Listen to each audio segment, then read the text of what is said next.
I rented a roller. The renovation of this front yard and other parts I detailed last year in my master plan series. First, I did a complete in-ground irrigation system and then decided, since I had it dug all up, I would kill off my existing lawn and go with 100% bluegrass. This was the result of that. I started out a little late last year and ran out of temperature, and this is where it sits.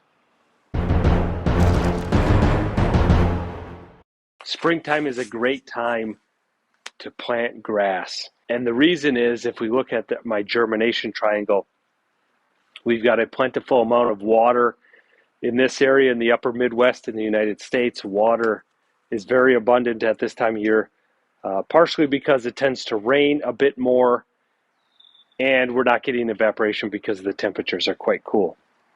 Seed to soil contact, the frost coming out of the ground tends to loosen it up quite a bit. So if we put down our grass seed and then come over with a roller, that loose soil, we can really drive that seed down into the soil to get that seed to soil contact.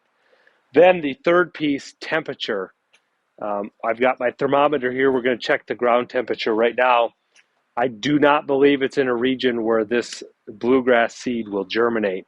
But the good thing with doing it in spring is I know it's only going to increase, and over the next few weeks, we're going to hit that magic germination temperature and things will take off. If we do that in fall and we're borderline on the temperature, it's only going to get colder, and that's what I ran into doing my renovation last year. I waited too long. We lost ground temperature, and once that's gone in the fall, you've got no chance of getting germination to happen. So let's get started. I'm going to come out here. This is a south-facing, hasn't been very sunny. It's been quite wet. So I'm expecting this ground temperature to be quite low, but just out of curiosity, I'm going to check it. And this is what you can do. Just use a normal thermometer, stick it in the ground, wait for a while, and see if you're to the point where you've got the ground temperature. Normally, I would probably wait another week until things warmed up. But we've been getting a lot of rain recently, so it is prime conditions for rolling to smooth out the lawn, in addition to get that seed to soil contact. So I'm going to do this together. In fall, the trouble is if you don't get germination with a low ground temperature, that seed will likely rot and not germinate. But if we're talking a few weeks here in spring before it gets up to temperature, that seed should be perfectly fine. Yeah, definitely not up to temperature. So it's 38 degrees ground temperature. The frost has just come out of the ground. So there is a chance that I may have to reseed, but I'm not going to miss this opportunity to roll. Like I said, I did a lot of trenching last year for the irrigation system. I haven't had a chance to roll that and really smooth those out. This is an excerpt from my seed germination video where I introduced the concept of my germination triangle, in-depth analysis of how we get seeds to germinate. And here in temperature we can see the bluegrass seed I'm sowing germinates in a range of 60 to 80 degrees Fahrenheit ground temperature. So the ideal situation is we are right in the middle of that range at 70 degrees Fahrenheit.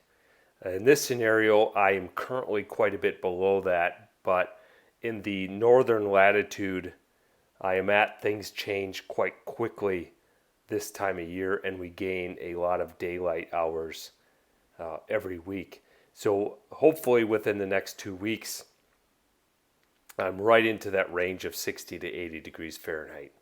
It is also worth noting that this is ground temperature, so check it with a thermometer. A few days or even one day of intense sun can dramatically increase ground temperature above and beyond what even your air temperature is.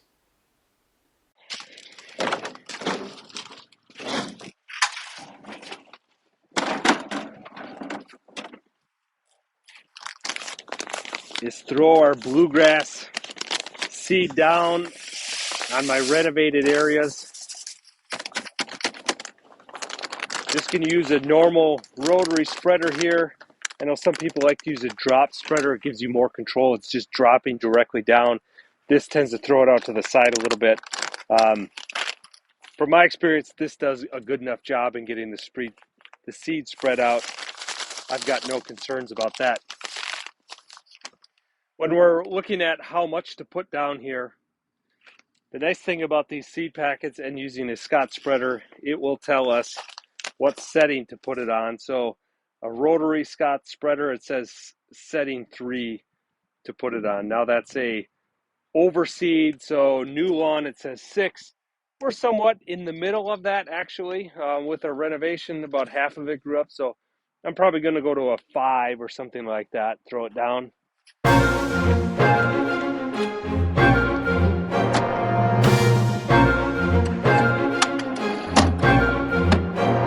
You can see this renovated area I did after the front yard. It was too late in the year. I lost temperature and I did not get a lot of germination. There's some in here, but hopefully with this combined with the germination already got in fall, we'll be off to a good start this year. Here's the second area. You can see it's the same situation, similar situation I had. I did this a few weeks after the main section in the front yard, and I just ran out of temperature in the fall and got some germination, but not much to really kick things off here.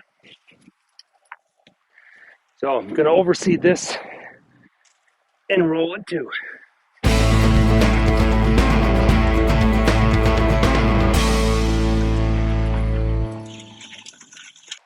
Pretty decent area that's washed here. I'm going to have to address it. I don't have time right now. When things dry up, I'll have to rake that out, figure out something to do there, and try to replant that. This is the main area. You can see it did quite a bit better than the rest of it, just because I planted this a few weeks earlier and had a lot better germination due to temperature. Like I said, in the fall, very difficult time because you're only going to lose temperature as time goes on, obviously, as you get into winter. Where springtime is nice because the exact opposite happens. I also used a lot of sand to level this before planting, and had some erosion issues, obviously, with some hard rainfalls and things like that. So that wasn't ideal.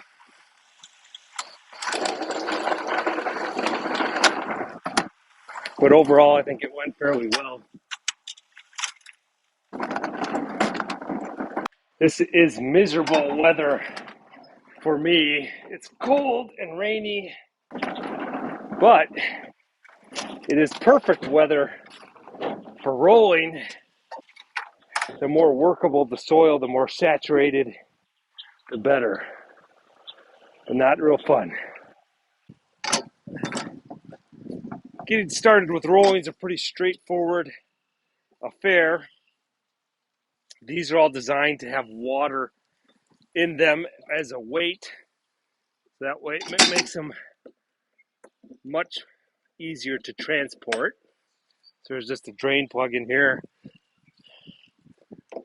Put our hose in there, fill her up. Now this one's plastic body, which I actually much prefer the metal ones. If you hit a rock or roll them over the driveway, they seem to really get dented up. Then you've got a low spot in your drum that doesn't roll right. The other thing is, this one's a pretty small. I went with this one so I can push it around by hand. Conditions are such that it's so wet out here, I fear if I try to pull this around, I'm going to do more damage than good. So I'm going to do this by hand to focus on the areas where I just threw down that bluegrass seed to make sure I drive that down into the soil. Then if I have time, I'm going to do the other parts of the lawn that were disturbed is through time. The frost tends to heave things and push things up. And then where I trenched for the irrigation system. Looks like it's full halfway. I don't know how much water I'll be able to put in this without it leaking out of the middle joint here, but I'm going to fill it up all the way, and if some leaks out while I'm doing it, oh well. Takes a while to build this bad boy up, though, and this is a smaller one. You can see there still is a hitch on this if you want to pull it behind your lawn tractor, ATV. Again, I feel like that's a fine line of doing more harm than good. All right, look at that. We're full. Let's get to it. Enough waiting around. Yeah. Oh, yeah. Doing it by hand also allows you to really fine-tune things. Like on the edge of these paver blocks, over time it seems to heave right next to it. With this plastic and doing it by hand, gets me to sneak right up tight there and level things off nicely.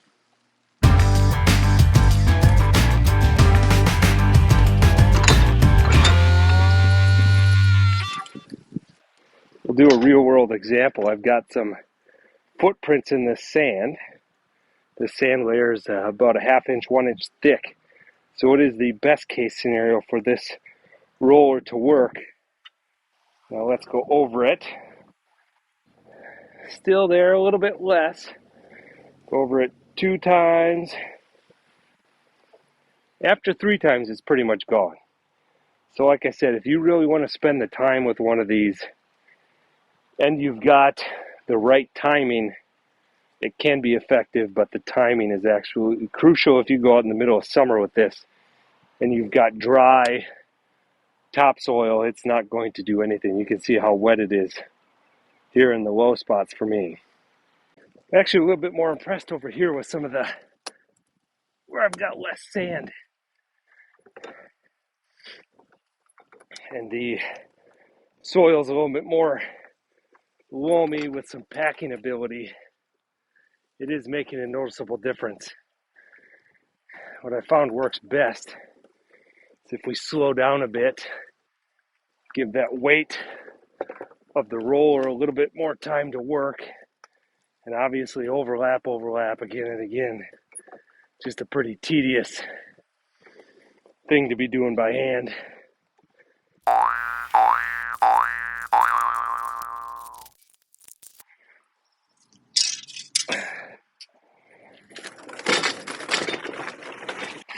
So don't get me wrong, this has some effect in some very niche areas.